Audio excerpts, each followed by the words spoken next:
उत्तर प्रदेश में अब्बाजान पर घमासान मचा हुआ है। इस मुद्दे पर चर्चा करेंगे कि आखिर क्यों ऐसा हो रहा है और क्या होना चाहिए, ये भी जानने की कोशिश करेंगे हमारे मेहमानों से। हमारे साथ तमाम मेहमान भी जुड़ेंगे, लेकिन उसके पहले आपको लेकर चलते हैं आगरा, जहां बीजेपी अध्यक्ष जेपी नड्डा कोरोना वॉरियर्स को संबोधित कर रहे हैं। यहां मैं आयुष के डॉक्टर्स भी देख रहा हूं, आयुर्वेदिक डॉक्टर्स भी देख रहा हूं, होम्योपैथी डॉक्टर्स भी देख रहा हूं। मित्रों, ये जो झगड़ा खड़ा किया, इस हेल्थ पॉलिसी ने ये झगड़ा समाप्त किया। और झगड़ा क्या है? All pathies are for the humanity. सबका अपना रोल है और इसलिए हम लोगों ने all India Institute of Medical Sciences में एक आयुष ब्लॉक खड़ा किया है और आयुष ब्लॉक के साथ centre for integrated medicine all India Institute of Medical sciences new Delhi में खड़ा किया गया है। उसका कारण है कि हम जहां हमारी जरूरत है वहां कोई और नहीं होगा, लेकिन जहां किसी और की जरूरत है वहां हम भी नहीं चल पाएंगे। हम लोगों को अलग अलग नहीं चलना है, साइलोज में नहीं चलना है, हमको एक साथ मिलकर चलना है। इस बात को हमको समझना चाहिए। अभी देखिए, रिसर्च चल रही है।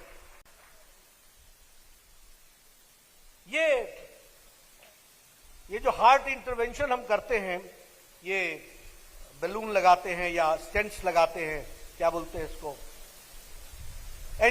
Angioplasty. There is no alternative to angioplasty. There is no alternative to bypass surgery. But at the same time, yogic exercise is there to keep your heart healthy. Now both can be complementary to each other. Both are not separate things. आप भी कहते हैं कि भाई एक active heart attack से बचाने में सहयोगी होता है। एक बीमार हार्ट भी अगर एक्सरसाइज करता हुआ हार्ट है तो it can sustain an heart attack, it can sustain a myocardial infection. और प्राणायाम क्या कहता है? Pranayama is a daily exercise. And now the centre for integrated studies all India medical sciences is saying this, that people who are doing pranayama they can avoid myocardial infection. ये बात कही जा रही है। Both are complementary to each other. अब cancer में chemotherapy का कोई ऑल्टरनेटिव नहीं है, लेकिन कीमोथेरेपी से इम्यूनिटी जाती है, इसमें भी कोई दो राय नहीं है। और आयुर्वेद के पास इम्यूनिटी बूस्टर है, इसमें भी कोई दो राय नहीं है।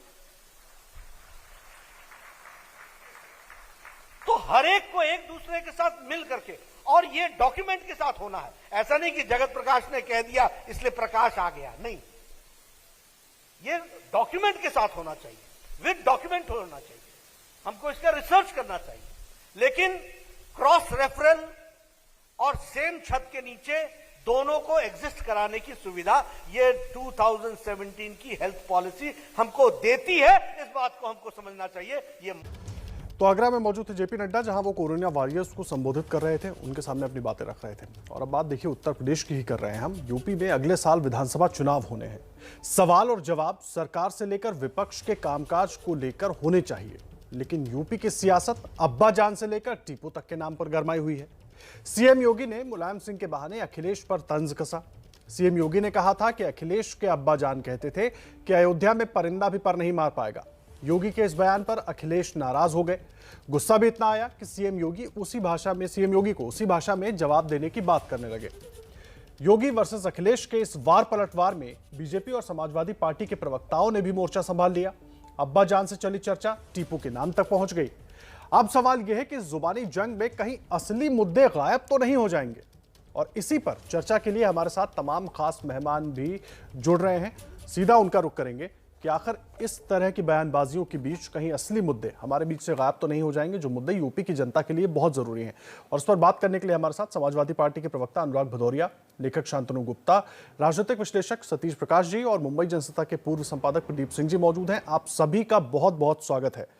अनुराग भदौरिया साहब, चर्चा की शुरुआत मैं आपसे करूंगा। जिस तरह की बयानबाजी हो रही है उत्तर प्रदेश में, चाहे इधर से हो चाहे उधर से हो, क्या आपको लगता है कि इन सब के बीच मुद्दे हमारे गायब नहीं हो जाएंगे? क्योंकि लड़ाई तो हमें अब मुद्दों पर लड़नी चाहिए थी, चाहे सत्ता पक्ष हो चाहे विपक्ष हो। देखिए, एक बात मान के चलिए कि उत्तर प्रदेश के अंदर में सिर्फ भारतीय जनता पार्टी है जो मुद्दों से, असली मुद्दों से जनता का ध्यान भटकाने का काम कर रही है लगातार।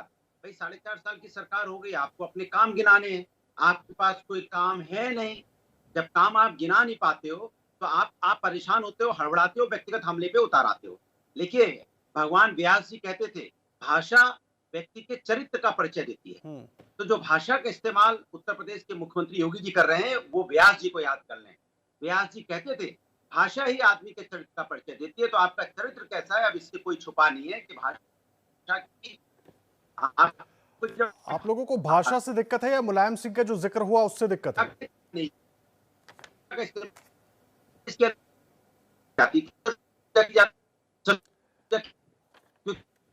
अनुराग जी, तकनीकी दिक्कत आ रही है, आपकी आवाज हम तक नहीं पहुंच रही है। हम आपको फिर से जोड़कर अपने साथ जोड़ने की कोशिश करेंगे ताकि सही तरीके से आपकी आवाज हम तक आए और दर्शक भी सुन पाए। जी कहिए, आपकी आवाज अगर ठीक हो गई। आपके यहाँ तो समस्या यह है कि सब रामराज आपके यहाँ भी है, मैं बोला फोन पे जोड़ दो तो आपके यहाँ कोई फोन करने वाला नहीं है। अनुराग भदौरिया जी, तकनीकी चीजों को आप भी समझते हैं, कोशिश हमारी तरफ से भी जारी है। अभी आपकी आवाज ठीक आ रही है, आप अपनी बात रखें। अब आवाज आ रही है जी। अब देखिए, मैंने आपको बोला, अगर मैं दोबारा से बोल रहा हूँ मुझे दोबारा टाइम दे दीजिएगा। जी जी बोलिए। मैंने बोला कि भगवान व्यास जी ने बोला था कि जो व्यक्ति का चरित्र होता है, भाषा जो होती है उसका चरित्र का परिचय देता है। तो व्यक्ति का चरित्र कहता है, वो भाषा बताती है। और आप दूसरी तरफ सरस्वती माँ का भी अपमान कर रहे हैं। सरस्वती माँ क्या, क्यों हम लोग पूजा करते हैं? सरस्वती माँ का मतलब ये है कि वो आपकी भाषा शैली को सुधारती हैं, आपको नॉलेज को अपग्रेड करती हैं, आपको उठना बैठना सिखाती है। यही तो है सरस्वती माँ की पूजा। तो आप सरस्वती माँ को भी गाली दे रहे हो, इसके मतलब आप देवी जी को भी नहीं मानते। तो ये भारतीय जनता पार्टी की दिक्कत इस बात पे है कि 4.5 साल तक उन्होंने उत्तर प्रदेश के अंदर में कोई काम नहीं किया। जब आपने कोई काम नहीं किया तो आप काम गिना नहीं पा रहे, जनता को काम नहीं गिना पा रहे, तो आप आए बाएं साहब बोलने लगे, व्यक्तिगत हमले पे आ गए। अब बताइए, आपकी ऐसी भाषा शैली तो हम नहीं खोल सकते?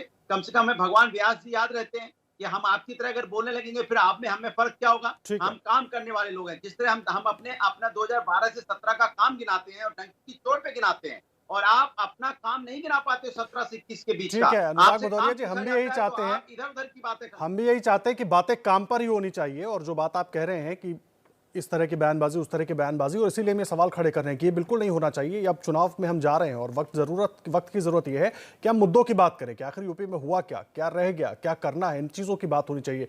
शांतनु गुप्ता जी, मैं आपका रुख कर रहा हूँ सर। दरअसल में मुद्दे उनके पास है। मैं आऊंगा अनुराग भदौरिया साहब आपके पास, मैं सबके पास चला जाऊँ। 5 सेकंड जी जी। मुद्दे उनके पास है नहीं, क्या बताएंगे? कोविड काल में उनकी नाकामी की वजह से लोगों की मौतें हुई है, किसान धरने पे बैठा है, बहु बेटियों की इज्जत लूटी जा रही है, बेरोजगारी महंगाई से लोग आत्महत्या कर रहे हैं। क्या गिनाएंगे? यहाँ पे जहरीली शराब पीने से लोग मौतें हो रही हैं। ठीक है शांतनु गुप्ता जी, माफिया पैदा हो गए, गिनाएंगे क्या? और सारे माफिया भारतीय जनता पार्टी में चले आए। मैं फिर से आऊंगा। एक बार मुझे सबके पास चले जाने दीजिए। यही सवाल जो आप उठा रहे हैं, यही सवाल हम भी उठा रहे हैं। आप रहिए। शांतनु गुप्ता जी, मुद्दों पर बात क्यों नहीं हो रही है? क्यों इस तरह की बयानबाजी हो रही है कि पूरी दिशा ही बदल जा रही है? जी हाँ, देखिए आदर्श जी, जिस दूसरे चैनल के इंटरव्यू में अब्बाजान बोला गया, वो इंटरव्यू 1 घंटे 20 मिनट का था। उस इंटरव्यू में अगर उस इंटरव्यू को आप पूरा सुने और अखिलेश यादव उसको पूरा सुने, उस इंटरव्यू में जॉब के बारे में बात हुई, कोरोना के बारे में बात हुई, एक्सप्रेसवे के बारे में बात हुई, लॉ एंड ऑर्डर के बारे में बात हुई, लेकिन अखिलेश यादव को केवल अब्बाजान सुनाएगी। और देखिए अब्बू, अब्बाजान, आदर के शब्द हैं, इसमें तो अनादर तो होगा। अनुराग भदौरिया जी आपको सब सुन रहे थे। आप पहले एक बार अपनी बात रख लेने दीजिए उनको भी। अनुराग जी एक बार आप उनको अपनी बात पूरी कर लेने दीजिए। अनुराग भदौरिया, आप अगर मुझे सुन पा रहे हैं, मैं गुजारिश कर रहा हूं आपसे, एक बार शांतनु गुप्ता को अपनी बात रख लेने दीजिए। बिना सांस लिए 5 काम गिना दीजिए। अनुराग भदौरिया, 4.5 साल काम गिना दिया। अनुराग जी एक बार सुन लीजिए आप। अनुराग जी एक बार सुन लीजिए, उनकी बात सुन लीजिए, फिर मैं आपको मौका दूंगा। इनकी बात सुनो। नहीं, ऐसा कैसे हो सकता है सर? बातें तो सबकी सुनी जाएंगी, बातें सबकी सुनी जाएंगी। अनुराग भदौरिया साहब, बातें सबकी सुनी जाएंगी। अनुराग भदौरिया, आप एक बार उनको अपनी बात पूरी कर लेने दें, मैं फिर आपको मौका दूंगा। मैं आपसे कह रहा हूं एक बार उनको अपनी बात पूरी कर लेने दें। मैंने आपको, एक मिनट, मैंने आपको मौका दिया। अनुराग भदौरिया साहब, मैंने आपको मौका दिया, आपने अपनी बात रखी। किसी ने बीच में कुछ नहीं इनसे बोला, बस इतना इनको पूछो, बोलना 5 तो नाम दीजिए। गिना दे बस। 5 अनुराग नाम भदौरिया, फट से गिना इसीलिए हम दे। ये चर्चा कर रहे हैं, आपको पूरा मौका मिलेगा, आप 5 नहीं 10 चीजें पूछिएगा। शांतनु जी, आप अपनी बात सर, पूछिए, मुझसे 5 कहिए। जी, मैं फिर वो उसी बात को दोबारा दोहराऊंगा कि उस 1 घंटे के इंटरव्यू में विकास की बहुत सारे बातें हुई, लेकिन अखिलेश यादव को केवल उसमें अब्बा जान सुनाई दिया।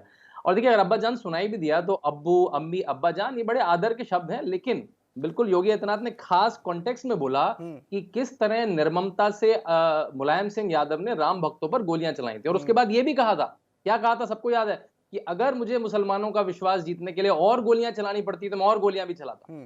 तो जो उनका मुस्लिम तुष्टीकरण की राजनीति है उसकी तरफ इंगित किया उन्होंने, और वो उत्तर प्रदेश का यथार्थ है नहीं आदर्श तो भाई, आप तो कि किस तरह राजनीति बदलने आए मुजफ्फरनगर थे के ना दंगों के शांतनु गुप्ता बाद साहब, आप लोग तो आजम खां राजनीति के एक बदलने फोन आए पे थे, 7 फिर चुनाव के पहले इस तरह की बातें क्यों हो रही हैं? यथार्थ तो भी है जहाँ पे यार आज बच्चे तरफ के मर गए। मैं बता रहा हूँ कि क्योंकि भगवान आपको परशुराम के बच्चे थे, एक जो उनके बारे में पार्टी क्या है राय? जिसकी राजनीति केवल है कि मैं मुस्लिम यादव कॉम्बिनेशन बना लूं, मैं मुस्लिमों का तुष्टीकरण कर दूं, मैं टेरर अक्यूज को फिर छोड़ दूं, जबरदस्ती मैं राजनीति मुस्लिमों को है, आरक्षण इसको दे ज्यादा दूं मालूम है। कॉन्स्टिट्यूशन के विरुद्ध, उत्तर मैं प्रदेश मुस्लिम जितना नहीं आता, बालिकाओं उत्तर को प्रदेश की बात करते हैं। स्कॉलरशिप दे दूं, जिसकी ये केवल राजनीति है, उसकी तरफ इंगित करा उन्होंने, उसकी तरफ इंगित करा। लेकिन उस 1 घंटे के इंटरव्यू में, योगी आदित्यनाथ के 1 घंटे के इंटरव्यू में जॉब पे भी बात हुई, कोरोना पे बात हुई, एक्सप्रेस वे पे बात हुई, विद्यालयों पे बात हुई, हर चीज पे बात हुई। लेकिन अखिलेश यादव को उसमें केवल अब्बा जान, इसे कहते हैं चोर की दाढ़ी में तिल का। नाम बता दीजिए। नहीं, लेकिन ये अखिलेश यादव आपने केवल अब्बा खुद जान कहा कि सुनाई एक दिया, विशेष 1 घंटे कॉन्टेक्स्ट 10 में मिनट कहा के गया, उस पर भी मैं बात करूंगा, आप रहिए हमारे का नाम साथ। बता दो। अनुराग जी, मैं आ रहा हूं आपके पास, एक बार मुझे अपने दोनों और मेहमानों के पास चले जाने दीजिए। सतीश प्रकाश जी, मैं आपका रुख कर रहा हूं सर, मैं आ रहा हूं। आप तमाम सवाल, आप अपने सारे सवाल पूछिएगा और शांतनु गुप्ता से उसका जवाब भी लेंगे हम।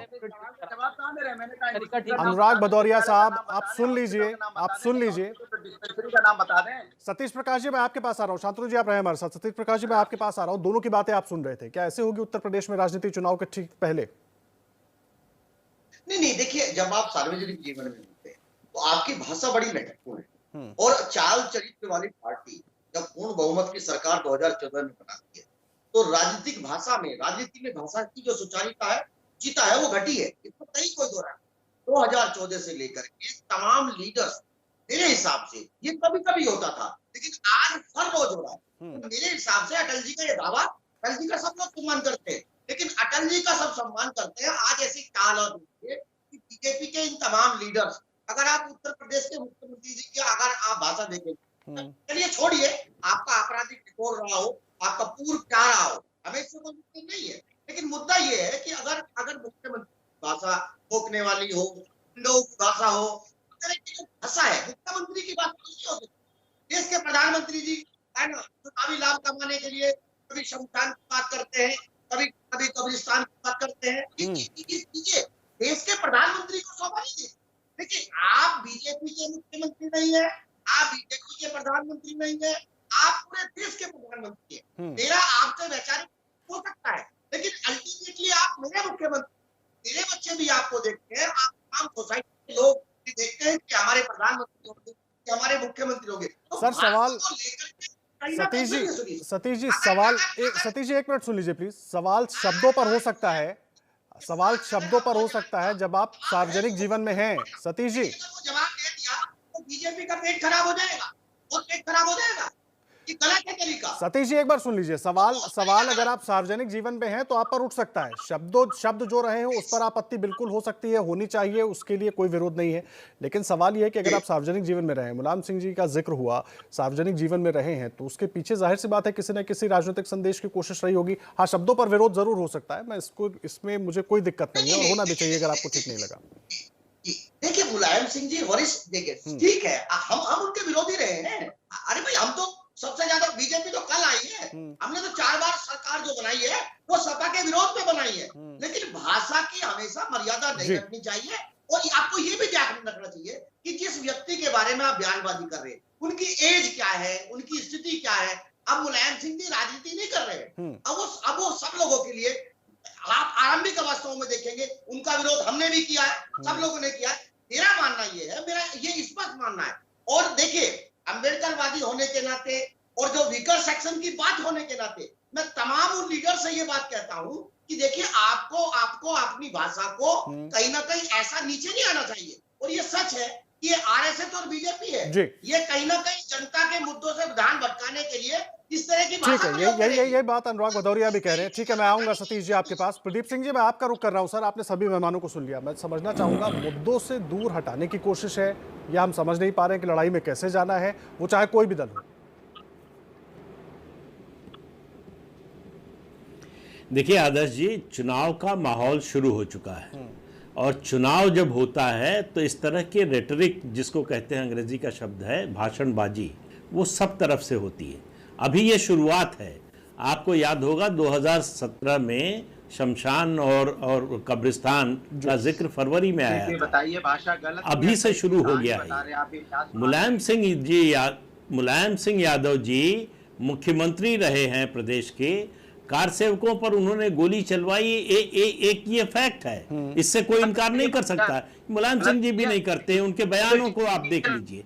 एक बात। दूसरी बात यह है कि ये सही बात है कि जिस शब्द का मुख्यमंत्री योगी आदित्यनाथ जी ने प्रयोग किया वो एक तरह से अखिलेश यादव को प्रोवोक करने के लिए था, लेकिन मैं यहां अखिलेश यादव की तारीफ करूंगा कि उन्होंने संयम का परिचय दिया और उस ट्रैप में फंसे नहीं। लेकिन ये ट्रैप उनके सामने और उनके विरोधियों के सामने, सबके सामने बार बार आएगा। इस चुनाव में आप देखिएगा, समाजवादी पार्टी के खिलाफ जो सतीश प्रकाश जी कह रहे हैं, इन्हीं की पार्टी के नेता अभी गेस्ट हाउस कांड की भी बात करेंगे। मायावती जी के बारे में समाजवादी पार्टी के लोग जो बोलते थे उसकी भी बात होगी और समाजवादी पार्टी के बारे में भी बोला जाएगा। तो ये आप अगले 7-8 महीने तैयार रहिए इस तरह की भाषा सुनने के लिए। ये बड़ी आदर्शवादी बात है ये कहना कि इस तरह की भाषा का प्रयोग नहीं करना चाहिए, सही बात है, लेकिन ऐसा होता नहीं व्यवहार में। इसी देश में देश के प्रधानमंत्री के बारे में क्या क्या कहा गया है, साइकोपैथ, डरपोक, कायर, मतलब ऐसे शब्द कहे गए हैं जिनका यहां जिक्र भी नहीं किया जा सकता। तो ये कोई पार्टी इससे अछूती नहीं है। ये कहना कि ये पार्टी भाषा का बड़ा संयम से इस्तेमाल करती है और ये पार्टी नहीं करती है, ये गलत है। सब जो है यहाँ एक ही रोशनी में सबको देखना चाहिए कि चुनाव का मौसम आता है तो भाषा का संयम, जब जिसको जो सूट करे, बिल्कुल आप ठीक कह रहे हैं, जब जिसको जो सूट करे वो उस हिसाब से अपना बयान देता है ताकि वो जिसको जो संदेश देना चाहता है वो संदेश वहां तक पहुंच जाए। मैं आपके पास आ रहा हूं अनुराग भदौरिया साहब, आप अपनी बात पूरी कीजिए। बहुत सारी चीजें आप बोलना चाह रहे थे लेकिन आपको मैंने वक्त भी दिया। अब मेरा बड़ा सीधा सा सवाल है, देखिए प्रदीप जी अखिलेश यादव की तारीफ भी कर रहे हैं कि उन्होंने संयम बरता। संयम बरतना अपनी जगह ठीक है, जो शब्द थे उस पर आपत्ति बिल्कुल आप लोगों को हो सकती है, होनी चाहिए, आप विरोध कर सकते हैं, लेकिन कहीं से तो कोशिश हो कि नहीं हम सिर्फ मुद्दों पर रहेंगे, हम खींचकर मुद्दे पर लाएंगे। देखिए, आप एक बात मान के चलिए, समाजवादी लोग तो हमेशा मुद्दों की बात करते हैं। अभी मैंने अपना काम गिनाया, एक सांस में गिनाया। आपने देखा मैंने तुरंत काम गिनाया, जो कि हमने काम किया है। तो हमारे काम का ही तो फीता काटा जा रहा है। जब भी समाजवादी बात करते हैं, वह एक्सप्रेस वे गिनाते हैं, मेट्रो गिनाते हैं, हमने बनाया 1090 बनाया, हम महिला सुरक्षा के लिए हमने बनाया, 100 डायल हम गिनाते हैं। हम यहाँ पे एक्सप्रेस वे तो गिनाते गिनाते हैं, उसके साथ भी स्टेडियम भी गिनाते हैं। स्पोर्ट्स स्टेडियम हमने बनाया, जिसको देखो आप आज गोल्ड मेडल आ रहे हैं और मैचेस इंडिया में हो पाएंगे। ये समाजवादी, हमने रिवोल्विंग फंड बनाया, समाजवादी पेंशन हमने दी, वृद्धा पेंशन दी, बेरोजगारी भत्ता दिया, मेडिकल कॉलेज हॉस्पिटल बनाए, तो हम तो कैंसर हॉस्पिटल बनाए। लगातार अपना काम गिनाते हैं। भारतीय जनता पार्टी से बात करो तो इधर उधर की बातें करने लगेंगे, वो अपना काम नहीं गिनाएंगे। अगर उनसे कहो मेडिकल कॉलेज कितने बना दिए, तो आजकल उन्होंने नया फॉर्मूला लिया, वो सारे जिले का नाम बताने लगते हैं। उनसे कहो कोई वीडियो दिखा दो हॉस्पिटल का जो चलता हुआ वीडियो दिखा दो। आपने तो बोला था एम्स बनाएंगे, यहाँ हम आएंगे तो यहाँ पे 10 एम्स तो छोड़ो, 1 एम्स बना दिया हो जहाँ इलाज हो रहा हो तो बता दो आप। कोविड काल में यहाँ लोग बेचारे बिना हॉस्पिटल में बेड नहीं मिलने से, समय से एम्बुलेंस नहीं मिलने से, वेंटिलेटर नहीं मिलने से उनकी मौतें होगी तड़प तड़प के। उसके बारे में आपने क्या किया बताओ? आपने एक चीज जोड़ना चाह रहा हूँ अपने सवाल में, एक चीज मैं पूछना चाह रहा हूँ आपसे। मुलायम सिंह जी खुद सार्वजनिक जीवन में रहे हैं, देश के जाने माने राजनेता हैं, उत्तर प्रदेश के मुख्यमंत्री भी रहे, कई जिम्मेदार पदों पर रहे, तो राजनीतिक तौर पर तो उनका जिक्र होगा। मैं सीधा ही समझना चाह रहा हूँ, जो शब्द थे शब्द पर आप बिल्कुल विरोध कीजिए, वो खराब लग रहा है, सही लग रहा है, उस पर आपकी जो राय है आप बिल्कुल रख सकते हैं, लेकिन मुलायम सिंह जी तो राजनीतिक जीवन में रहे, उनका जिक्र तो होगा, जो उनके फैसले रहे हो, किसी को ठीक लगते हैं, किसी को बुरे लगते हैं, इससे तो आपत्ति नहीं है। किसी ने ऐसा, देखिए किसी ने नहीं बोला कि आप राजनीति के आप व्यक्तिगत हमला कर रहे हो। अभी आप पे व्यक्तिगत हमला बोलेंगे, हम तो कहेंगे योगी जी व्यास जी को पढ़िए, भगवान व्यास को। पढ़ते लिखते तो आप है नहीं, खाली मंच पे आके आए बाएं साए बोलते हैं। योगी से बोला पढ़ा करो, कम से कम रामचरितमानस पढ़िए। आप व्यास जी को पढ़िए, भगवान व्यास ने पहले लिखा है कि जो भाषा है वो चरित्र का परिचय देती है। जिस दिन वो भगवान व्यास को पढ़ लेंगे, कम से कम बोलना सीख जाएंगे। तो आप कम से कम हिंदुस्तान के संस्कृति संस्कार को तो मानिए। कम से कम सनातन धर्म को तो मानिए जिसकी आप बात करते हो। वही नहीं मानते। सनातन धर्म तो हमेशा सिखाता है कि आपको दूसरों का सम्मान करना है, हमेशा सिखाता है, लोकतंत्र का परिचय देता है, भाईचारे का परिचय देता है, एक दूसरे का सम्मान का परिचय देता है, समन्वयता की बात करता है। यही तो हमारा सनातन धर्म है। तो इसका जवाब कैसे देंगे? इसका जवाब कैसे देंगे? उसी तरीके से जैसे सवाल उठाया गया, या जैसे मैं समझना चाह रहा हूँ उसका जवाब कैसे देंगे, बस ये मुझे बता दीजिए जल्दी से। उसी तरीके से जैसे सवाल उठाया गया उसी भाषा में आप लोग भी जवाब देंगे, या अपने तरीके से मुद्दों की बात करेंगे? मैंने क्या बताया आपको? तुरंत हमने बताया कि एक्सप्रेस वे बनाया, हमने मेट्रो बनाई, 1009 बनाया, 100 डायल बताया, हमने यहाँ पे बनाया, यहाँ एक्सप्रेस वे बनाया, समाजवादी पेंशन दी हमने, बेरोजगारी भत्ता दिया हमने, रिकवरी फंड बनाया हमने, स्टेडियम बनाए। तो हम तो अपना काम गिनाते हैं ना, हमारे काम का ही तो नाम और नंबर। सर ये सारी बातें तो ये तो आप कई बार कह चुके हैं और ये हम लगातार सुन भी रहे हैं। मैं आप जहां ये पहुंचाना चाह रहे हैं मैं वही ले चलता हूं इन बातों को। शांतनु जी आप सुन रहे हैं, आप जरा जवाब दीजिए इस पर, आप अपनी बात हमारा रखिए। सनातन धर्म में नहीं सिखाता कि हम किसी अपने आप सुन लीजिए अनुराग जी, अपमानित करें। अनुराग जी सुन लीजिए, सुन हो लीजिए सकते हैं योगी जी के, भदौरिया जी सुन लीजिए। वो एक हिंदुस्तानी भी है, लेकिन हम उनका अपमान नहीं कर सकते। योगी जी ने जिस तरह का शब्दों का इस्तेमाल किया उससे कई गंभीर शब्दों का इस्तेमाल हो सकता है, लेकिन हम योगी नहीं बन सकते क्योंकि हम भगवान व्यास को मानने वाले। इसीलिए तो ये सवाल मैं आपसे पूछ रहा था, आप सुन लीजिए। ठीक है, आपने सवाल उठा दिया भदौरिया जी। शांतनु गुप्ता जी आप जवाब दीजिए। वो क्या जवाब देंगे? उनको खुद ही कुछ नहीं आता है। अरे सुन लीजिए, अनुराग भदौरिया जी के मुंह से राम नाम और रामचरितमानस का नाम मुझे काफी आश्चर्य होता है। मुझे काफी आश्चर्य होता है कि जब अनुराग भदौरिया जी इस पार्टी से आते हैं वो रामचरितमानस राम का नाम लेते हैं। देखिए वो अलग बात है। मैं फिर अनुराग भदौरिया जी से पूछूंगा कि अब्बा जान शब्द में दिक्कत क्या है? अब्बू अम्मी अब्बा जान आपके प्रिय बॉलीवुड के सितारे तो बड़े ध्यान से बोलते हैं, बड़े आदर में बोलते हैं। तो योगी आदित्यनाथ ने जो भाषा आपको पसंद है उसी भाषा में बोला। अखिलेश यादव के अब्बा जान ने क्या किया था और उन्होंने क्या किया था? उन्होंने राम भक्तों पे गोली चलाई थी, ये रिकॉर्डेड फैक्ट है। उन्होंने राम भक्तों पे गोली चलाने के बाद कहा था कि मैं और गोली चलवाऊंगा और मुझे मुसलमानों का विश्वास जीतना है, ये रिकॉर्डेड फैक्ट है। देखिए अनुराग जी, शांतनु जी, मैं आप दोनों को बीच में रोक रहा हूं क्योंकि इस तरीके से ना आप दोनों कुछ भी बोलते रहेंगे, ना हम समझ पाएंगे ना दर्शक समझ पाएंगे। अनुराग भदौरिया आप सुन नहीं रहे सर। शांतनु गुप्ता मैं आपके पास आ रहा हूं, उस वक्त आप अपनी बात पूरी नहीं कर पाए थे, जल्दी से अपनी बात पूरी कीजिए आप। मैं फिर उस बात को कहूंगा कि वो जो 1 घंटे 10 मिनट का इंटरव्यू था उसमें योगी आदित्यनाथ ने ये भी बताया कि कैसे 2.5 लाख से ज्यादा टॉयलेट बने हैं, लेकिन अखिलेश यादव को उस पर रिस्पॉन्ड नहीं करा। उस 1 घंटे 10 मिनट के इंटरव्यू में योगी आदित्यनाथ ने ये भी बताया कि इसी को लेकर समाजवादी पार्टी विरोध कर रही है, इसलिए मैं सवाल उठा रहा हूँ। ये मुद्दों पे नहीं बोलते। तो वो इसे कोई तो मैं कह रहा हूं, उसने 1 घंटे 10 मिनट के इंटरव्यू में कम से कम 50 ऐसे फैक्ट दिए जिस पे अखिलेश यादव रिस्पॉन्ड कर सकते थे कि उन्होंने क्यों नहीं करा। उन्होंने 41 लाख घर क्यों नहीं बनाया, उन्होंने 1.5 करोड़ लोगों के घरों में आज तक बिजली क्यों नहीं बचाई, उस पर किसी पर रिस्पॉन्ड नहीं करा उन्होंने। जब उनके पिताजी के बारे में बोला, और अब्बा जान एक बिल्कुल सम्मानीय शब्द है, बहुत सारी आपकी बॉलीवुड की मूवीज में यूज होता है, उन्होंने कहा कि आपके अब्बा जान ने राम भक्तों पे गोलियां चलाई थी, और ये फैक्ट है, ये रिकॉर्डेड फैक्ट है कि राम भक्तों पे गोलियां चलाई थी उन्होंने। और उन्होंने ये भी कहा था कि अगर गोलियां कम पड़ जाए तो मैं और गोलियां चलाऊंगा। ये भी बात हुई, वो भी सच था, वो रिकॉर्डेड फैक्ट है। कब तक बचेंगे? रिकॉर्डेड फैक्ट से आप कब तक बचेंगे? 1 घंटे में उन्होंने बहुत सारे काम किए, उसके लिए आपको कान होने चाहिए, आपके लिए कान होने चाहिए। आप केवल अब्बा जान ने सुनाई क्या? क्योंकि आपकी दाढ़ी में तो तिनका है बहुत बड़ा सा, और की लंबी सी दाढ़ी में अब्बा जान की दाढ़ी में तो तिनका है, वही अटक है, अब्बा जान का अटक है, बाकी कुछ नहीं सुना उन्होंने। और एक बार मैं और बताता हूँ आपको, असर भाई अगर आप मुझे बोलने का मौका दें, मुझे 10 सेकंड अगर आप बोलने का मौका है वो बता दो। कोई डिस्पेंसरी गिना दो, अगर डिस्पेंसरी नहीं गिनाए बता पाए, रोड नहीं बता पाए, खड़ंजा बता दो, क्या बता पाए? ये गलत तरीका है। रोजगार नहीं दिया। सुन लीजिए अनुराग भदौरिया साहब, अनुराग भदौरिया साहब सुन लीजिए एक बार, शांतनु गुप्ता को अपनी बात पूरी कर लेनी दीजिए। समाजवादी पार्टी के साथ कर दीजिए।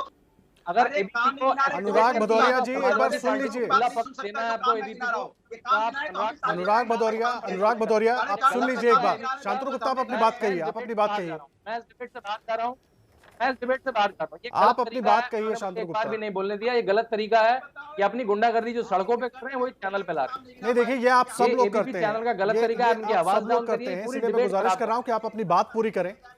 मैंने बिल्कुल चुपचाप सुना है, मैंने बिल्कुल चुपचाप। देखिए आप गलत बोली, देखिए आप आदर्श जी उनका गलत साथ दे रहे हैं। मैं किसी का साथ नहीं दे रहा हूं सर, मैं आप सबसे गुजारिश कर रहा हूं कि आप लोग ठीक तरीके से अपनी बात रखें ताकि जनता ठीक तरीके से उन बातों को समझ पाए, और इसीलिए मैं भी चाह रहा हूं कि चर्चा ठीक हो जाए।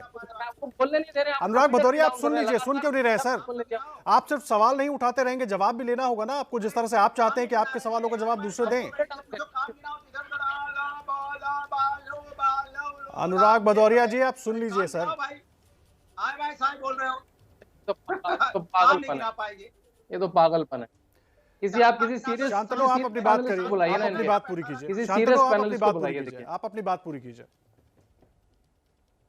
मेरा बड़ा सीधा सा सवाल है, आप मैंने सारी अपनी बातें बात में 3-4 बार दोबारा नहीं दोहरा पाऊंगा, मैं एक बात बिल्कुल दोहराइए। मैं बिल्कुल सीधा समझना चाह रहा हूं, हम जो चुनाव में यूपी में जाएंगे तो क्या इस तरह की बयानबाजी के साथ जाएंगे या मुद्दे?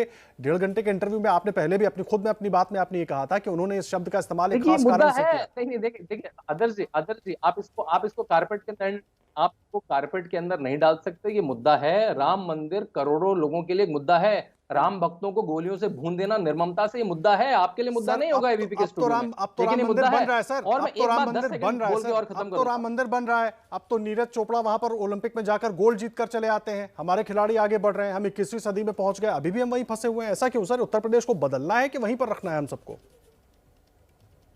हम फंसे हुए नहीं है, लोगों को याद दिला रहे हैं कि जो झूठा राम का नाम ले रहे हैं आज, उनका इतिहास क्या है वो भी याद दिलाया जाएगा। झूठा ऊपर से तोते की तरह राम का नाम ले रहे हैं, उनका इतिहास क्या है। जो चैनल में आके रामचरितमानस का नाम ले रहे हैं, उनका इतिहास क्या है। मुझे 10 सेकंड और दीजिए सर। आप चाहते थे ना कि सब राम का नाम ले, आप चाहते थे ना कि सारे लोग, मैं दे रहा हूं आपको टाइम, लेकिन मेरी बात सुन लीजिए। आप चाहते थे ना कि सब राम का नाम ले, तो सब तो राम का नाम ले रहे हैं सर, फिर क्यों दिक्कत हो रही है अब उसमें भी कि राम हमारे ही हैं?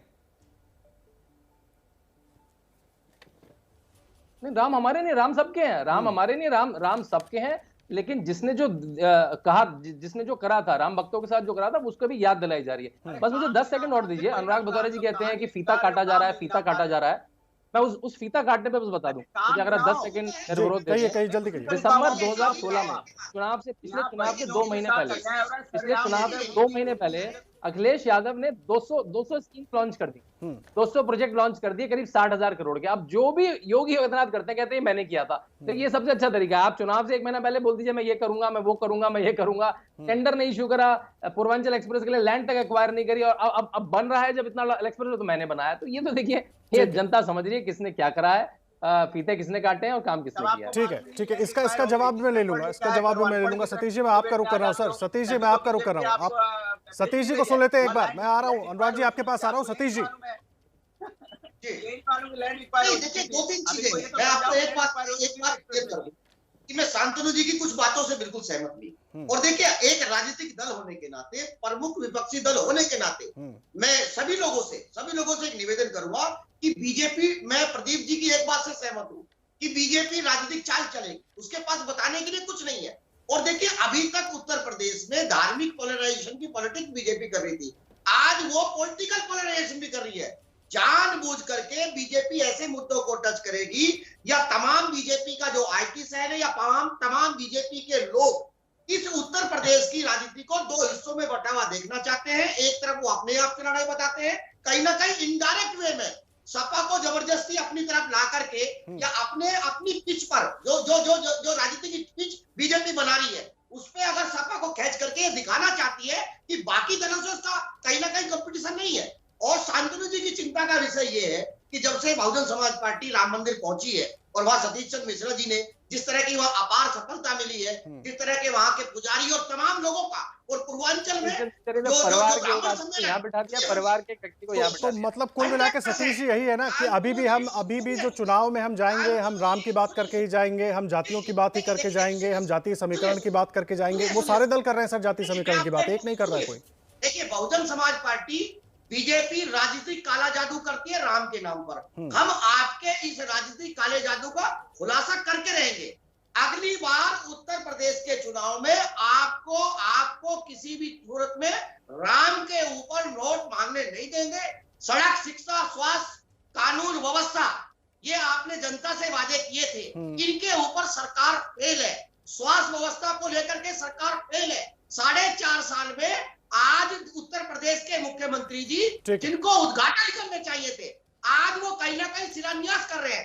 हॉस्पिटल 4 ईंटें बनाने से, या 4 ईंटें रखने से, या 4 ईंटों की पूजा करने से हॉस्पिटल नहीं बनते। आप बताइए ना शांतनु जी, आपने एक्सप्रेस तो सर ये सवाल तो मेरा आप दोनों से है। सतीश जी एक बार सुन ले, सवाल तो मेरा आपसे और अनुराग जी दोनों से है। आप लोग आपने केंद्र में आपकी सरकार है, सतीश जी, तमाम जो संवैधानिक संस्थाएं हैं जिन्होंने ये कहा, जब बहुजन समाज पार्टी ने कहा कि हम गंगा एक्सप्रेस पे बनाएंगे, तब ये कहा कि तब चूंकि दलित गंगा एक्सप्रेस में बनाएगा। सतीश जी सुन तो लीजिए, गंगा में मेरा बड़ा सीधा सा सवाल है, आपसे भी है, अनुराग भदौरिया साहब से भी है, कि जिस बात का जिक्र आप कर रहे हैं, प्रदीप सिंह जी की जिस बात का जिक्र आपने किया, सतीश जी सुन लीजिए, जिस बात का आपने जिक्र किया कि वो जाल बिछा रहे हैं, उसमें फंसना नहीं है, वो ट्रैप करने की कोशिश कर रहे हैं, तो क्यों ट्रैप हो रहे हैं आप लोग? 2007 में जी देखिए चीज है, सुनिए मैं ये नहीं कहूंगा, एक उत्तर प्रदेश का प्रमुख विपक्षी दल होने के नाते हमारी ये नैतिक जिम्मेदारी है कि हम बीजेपी के ऐसे शब्द जाल में ना फंसे। इनको जनता इनकी सच्चाई जान चुकी है, इनकी भाषा खराब होगी, यही जनता इनको उत्तर प्रदेश से बाहर कर देगी। और शांतनु जी, लोकतांत्रिक व्यवस्था में किसी भी आदमी को 4-5 साल काम करने का मौका मिलता है, 4.5 साल आपने गंवा दिए, माफी मांगिए, अभी भी मौका है 8.5 महीने। तो तमाम वो लोग जिन्होंने उत्तर प्रदेश सरकार की नाकामियों की वजह से, जहां स्वास्थ्य व्यवस्था नहीं थी, एक परिवार में 8-8 लोगों ने अपनी जान गंवाई, एक गांव में 20-20, 25-25 लोगों की एक महीने में डेथ होगी। आज उत्तर प्रदेश के अंदर जाकर के आशीर्वाद मत मांगिए, ये आशीर्वाद यात्रा नहीं होनी चाहिए, ये माफीनामा होना चाहिए। लोगों के घरों में जाइए, उनसे माफी मांगिए, हम माफी मांगते हैं। ठीक है शांतनु जी, एक बार आप जवाब दे दीजिए जल्दी से, फिर मैं प्रदीप सिंह जी का रुख करूंगा। शांतनु जी करेंगे, वो जनता ने अपना मन बना रखा है, अच्छा मौका है, अभी भी समय है, मान लीजिए अभी 8 महीने में। देखिए यहाँ पे सतीश जी एक बार जवाब ले लीजिए। सर्टिफिकेट देने से, यहाँ पे मेरे सर्टिफिकेट देने से, सतीश जी के सर्टिफिकेट देने से, यहाँ पे मेरे सर्टिफिकेट देने से, सतीश जी के सर्टिफिकेट देने से, अनुराग जी के सर्टिफिकेट देने से कुछ नहीं होगा। यूनिसेफ जो बहुत बड़ी संस्था है, उसने योगी आदित्यनाथ को सर्टिफिकेट दिया कि अगर जैपनीज एन्सेफेलाइटिस का पिछले 2 दशक में किसी ने नाश किया है तो वो योगी आदित्यनाथ की सरकार है। WHO ने अपने ग्लोबल ट्विटर हैंडल से 5 ट्वीट करके योगी आदित्यनाथ के लिए कहा है कि वर्ल्ड ओवर किसी को अगर गांव एरिया में कोरोना को रोकना है तो यूपी सरकार का मॉडल करे। ऑस्ट्रेलिया का एक एमपी कहता है, ऑस्ट्रेलिया का एक मेंबर ऑफ पार्लियामेंट कहता है कि क्या हम योगी आदित्यनाथ को लोन पे ले सकते हैं, क्या हम योगी आदित्यनाथ को लोन पर ले सकते हैं? ठीक है शांतनु जी, लेकिन बात बड़ी सरल है, चुनाव में जाएंगे तो मुद्दों की बात होनी चाहिए और यही बड़ा सवाल है। बाकी राजनीतिक बयानबाजी आप सब करते रहेंगे, वो सबको पता है। प्रदीप जी मैं आपका रुख कर रहा हूँ। प्रदीप जी मेरा बड़ा सीधा सा सवाल है जिसको लेकर हम ये चर्चा कर रहे थे, मैं आप सबको रोक रहा हूँ बीच में। सर प्रदीप जी को सुन लीजिए एक बार। प्रदीप जी बड़ा सीधा सा सवाल यही था कि आखिर हम मुद्दों की बात क्यों नहीं कर रहे हैं। आपने अपनी पहली लाइन में कह दिया था कि ट्रैप की कोशिश हो रही है और ट्रैप में कैसे फंसेंगे वो हम देख रहे हैं इस स्क्रीन पर कि क्या हो रहा है। सवाल यही है, इससे हम निकल पाएंगे? 21वीं सदी की तो बात करने को कोई तैयारी नहीं है, चीज़ों को बदलने की बात करने की कोई तैयारी नहीं है। राजनीति क्या वही 50 साल जैसे पहले होता रहा उसी तरीके से हम करेंगे? नहीं, देखिए ये सब मुद्दे आएंगे चुनाव में, विकास की और डेवलपमेंट की, सरकार के कामकाज की, इसकी भी चर्चा होगी और ये सब मुद्दे भी रहेंगे। अनुराग जी मुझे लगता है शायद 2017 में ठहर गए हैं। उनकी सरकार ने 5 साल काम किया, 2015 से 2017 तक। जनता ने अपना फैसला सुनाया, 224 सीट से 47 सीट दे दी। अनुराग जी की पार्टी ने फिर 2019 में अपनी सरकार का काम गिनाया, बीएसपी से 5 सीट रही 80 में से लोकसभा की।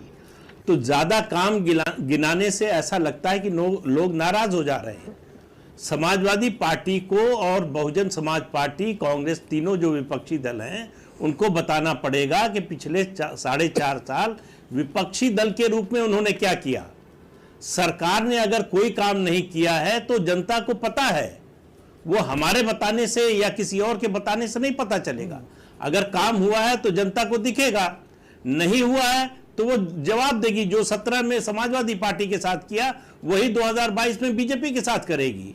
तो उसमें जनता नेता के बताने से नहीं जानती कि उस सरकार ने क्या काम किया है, उसको क्या मिला है, उसका जीवन स्तर सुधरा है, खराब हुआ है, ये जनता को पता होता है।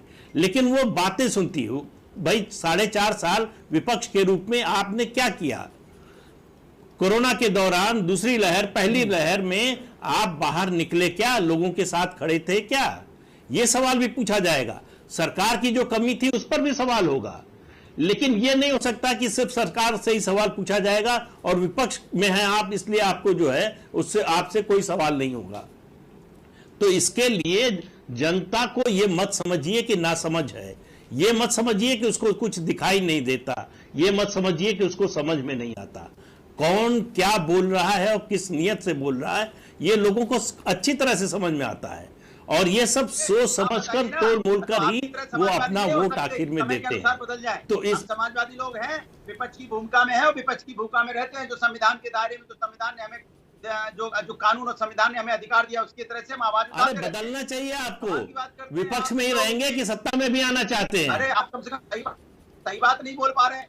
अरे अनुराग जी, आपको मोहब्बत हो गई कि सही जो बात बताने जो में समय करने के लगे साथ आप तो नहीं मजबूत आदमी थे, बदलता आप है पीछे डर वो गए। पीछे आप तो छूट सही बात जाता बताइए, है। यहाँ पे कोविड काल में लोगों की मौतें हुई हैं, समय से ऑक्सीजन नहीं मिलने से। आप नहीं, बताइए कि महिलाओं का चीरन अरे हो रहा है। अरे आप तो बताइए, हजरत की बेटी के साथ न्याय नहीं मुझे मिला, ये उन्नाव की बेटी के बताइए साथ क्या हुआ? कि बताइए, आप गेस्ट धरने हाउस लगा, कांड के लगा, साथ लगा, ही लगा, रहेंगे, बताइए महंगाई कार के सेवकों लोग पर आत्महत्या गोली कर चलाने रहे हैं, वाली बताइए, स्थिति में ही गरीब रहेंगे इतने से लोगों की या मौतें हो रही है। बदलेंगे? बताइए, आप भूमाफिया पैदा हो गए। यहाँ पे सरकार अपना 4.5 साल का हिसाब किताब अरे नहीं दे भाई, रही, आप काम तो नहीं गिना रही है, सुनेंगे तब और तो आप आगे बताएंगे। बीजेपी की सपोर्ट की बात करते हैं। कम से कम आप तो इस लोकतंत्र का चौथा स्तंभ बोले जाते हैं, तो आप तो मजबूती से बात रखिए। आप क्या डरे समय है? मैंने थोड़ी आप योगी किसी जी इतना के डर गए क्या? सपोर्ट या हम तो विरोध आपको बड़ा की बात मजबूत नहीं आदमी की, समझते थे, अनुराग आप जी। तो बड़े डरपोक टाइप के इंसान थोड़ा निकले। थोड़ा अनुराग जी, वो मैं आपका किसी से विरोध नहीं नहीं कर करता। रहे हैं, आप जजमेंटल मत होइए स्क्रीन पर बैठकर। वो आप पर कोई सवाल नहीं उठा रहे हैं, वो विपक्ष की भूमिका पर भी उन्होंने सवाल उठाया, सरकार पर भी सवाल उठाया। आप जवाब दे दीजिए ना सर, आप उस पर क्यों नहीं बोल रहे हैं? आपको जानना हो मेरे बारे में तो अपने बड़े नेता मुलायम सिंह जी से पूछ लीजिए, वो बता अरे देंगे। हमको नहीं जानना है, वो आप मैं स्क्रीन पे किसी जो से बोल रहे हैं डरने वही तो वरने जानना वाला है, और नहीं क्या हूँ। जानना है आपके नहीं, बारे तो में? आप आप इस जजमेंटल तरह मत होइए धमका के ना, आप बोलेंगे, जजमेंटल क्यों हो रहे हैं? अपने अनुराग भदौरिया, आप जजमेंट क्यों दे रहे नहीं हैं? होने वाला है। सवाल आप निष्पक्ष सवाल बात आपसे नहीं पूछा कर जा रहे रहा हैं, है, बात कर रहे हैं, सवाल आपसे पूछा जा रहा है, आप उसका कह रहे जवाब हैं आप दे कि नहीं रहे हैं, मैं आप नहीं- मेहमानों पर क्या अपनी है सवाल जजमेंट दे रहे हैं। बताइए। सवाल सीधा ये, प्रदीप जी ने सवाल उठाया कि जो मुद्दे आप अच्छा, गिना बोलिए, रहे क्या हैं, सवाल है? विपक्ष कहा था फिर विपक्ष की भूमिका क्या समाजवादी पार्टी ठीक तरीके से निभा पाई? विपक्ष आप तो कोरोना काल का विपक्ष जिक्र कर रहे विपक्ष हैं। रोड पे था, इसलिए सुन कह रहा हूँ, लीजिए, मैंने सवाल कहा सुन लीजिए, रोड पे है। प्रदीप और जी से ही जेलों में सवाल आप सुन लीजिए सर, मुद्दों को प्रदीप सिंह जी लेकर से सवाल सुन लीजिए। हजरत की अनुराग जी, यही महंगाई दिक्कत है का आपके साथ, आप लाठी सुनते नहीं हैं। बढ़ती सर है। सुनिए, जेल में फट गया है। सवाल मैं सुन तो- लीजिए। मैं तो जीता जागता एग्जांपल हूं, अनुराग लाठी भदौरिया अभी तक साहब, बीच सवाल नहीं सुन हुई। लीजिए। अगर सही पत्रकार होते अगर तो अगर बोलना आपको है, जजमेंट, मैं नहीं सही है। हूँ गलत हूँ वो आप मुझे मत बताइए, आप जजमेंट आपको देना है, जजमेंट जजमेंट यहाँ पर आप मत दीजिए, पहले सवाल सुनिए, उसका जवाब दीजिए। आप बीजेपी का चश्मा पहने बैठे तो आपको लाठियां कहां दिखाई प्रदीप पड़ेगी? सर, आप अपना सवाल दोहरा दीजिए एक जेल में गए बार। हो, कहां आपको प्रदीप दिखाई सर, पड़ आप रहे एक हैं? बार अपना सवाल दोहरा दीजिए। अनुराग भदौरिया सुन लीजिए, आप अगर चुप रहेंगे तो सवाल सुन पाएंगे आप। प्रदीप जी,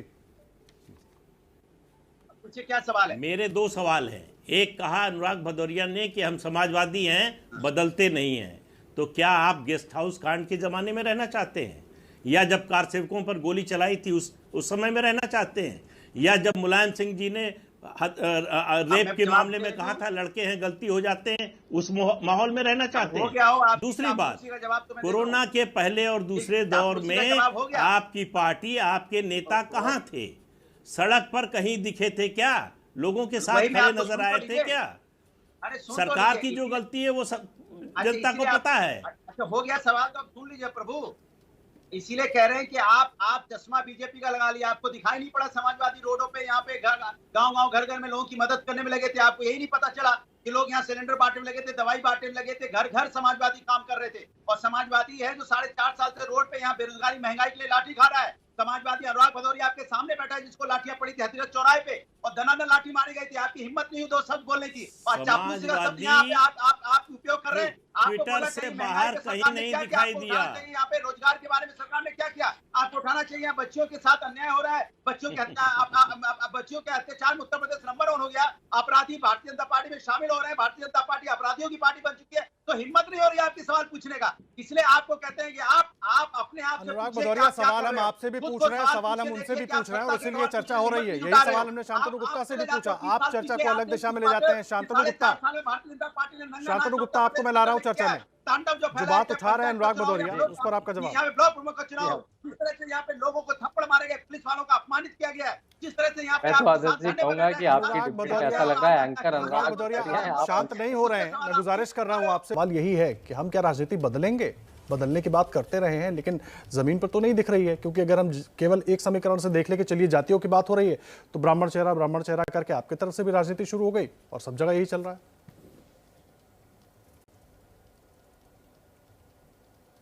देखिए आदर्श भाई, ये डिबेट आपने शुरू करी थी कि भाषा की मर्यादा कैसी होनी चाहिए राजनीतिक जीवन में, और पिछले 40 मिनट से हमने देखा कि अनुराग भदौरिया ने किस तरह से मेरे लिए अपशब्द बोले, प्रदीप जी इतने वरिष्ठ पत्रकार हैं उनके लिए अपशब्द बोले, तो भाषा की मर्यादा समाजवादी पार्टी की क्या है उसका एक इतिहास भी है। सर मैंने इसीलिए उनकी आवाज भी कम करवा दी ताकि आप अपनी बात पूरी कर पाए, और उन्होंने भी अपनी बात पूरी तरीके से रखी। आप सबको हम मौका देने की कोशिश करते हैं सर, ताकि आप सब अपनी बात रख सकें। बिना पढ़ लिख के आते हो आप, शब्द का मतलब पता क्या होता है? किसी को आईना दिखाना आप शब्द नहीं होता है।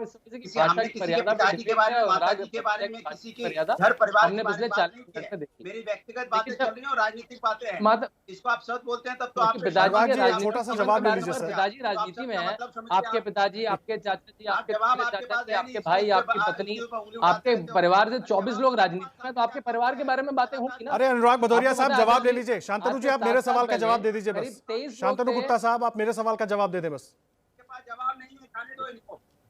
जवाब ही नहीं है तो देंगे कहां से? अरे आप जवाब देने तो दीजिए सर। परिवार में करीब 2 दर्जन लोग अगर राजनीति में होंगे, उसके परिवार के बारे में तो बात होगी ना। अगर जिसके परिवार से अगर 2 दर्जन लोग राजनीति में होंगे, आज से 6-7 साल पहले अगर आप लोकसभा सांसद, राज्यसभा सांसद, विधायक, एमएलसी, ब्लॉक प्रमुख, जिला पंचायत प्रमुख, बीडीसी मेंबर सब देख लेते, कम से कम 23 लोग थे जो सैफई यादव परिवार से राजनीति में थे, तो उनके बारे में तो शांतनु जी मेरे सवाल का जवाब दीजिए। राजनीतिक चर्चा तो होगी। मैं आखिरी बात आपसे कहूंगा, देखिए जब चुनाव में व्यक्ति जाता है, जब वोटर आदर्श भाई चुनाव में जाता है, वोट करने जाता है, तो उसके सामने बहुत सारे मुद्दे होते हैं। वो ही देखता है कि मेरी सड़क इनसे 5 साल में कैसी थी, अब पहले कैसी थी, मुझे लॉ एंड ऑर्डर पहले कैसा था, अब कैसा था, और वो ये भी देखता है कि मैं किस आदमी से रिलेट कर पा रहा हूँ। क्या मेरी वो जाति का व्यक्ति है, क्या मेरा वो युवा है, क्या वो महिला है, क्या वो जिस धर्म को मैं मानता हूँ उसकी संरक्षा कर रहा है, वो हर चीज देखता है वोटर ऐसा सिंगल फोकस नहीं होता है। अगर मैथ्स में कहूँ तो मल्टी वेरिएबल इक्वेशन है, इसमें बहुत सारे वेरिएबल्स होते हैं और उसमें हर वेरिएबल्स पे बात होती है। तो अगर जिसने राम भक्तों पे गोली चलाई है वो भी याद रहेगा, जो राम मंदिर बनाया। ठीक है शांतनु जी, लेकिन जो मुद्दे हैं ना उनकी बात ज्यादा होनी चाहिए, सवाल यही बड़ा है। आप सभी मेहमानों का बहुत धन्यवाद हमारे साथ जुड़ने के लिए, इस चर्चा में हिस्सा लेने के लिए।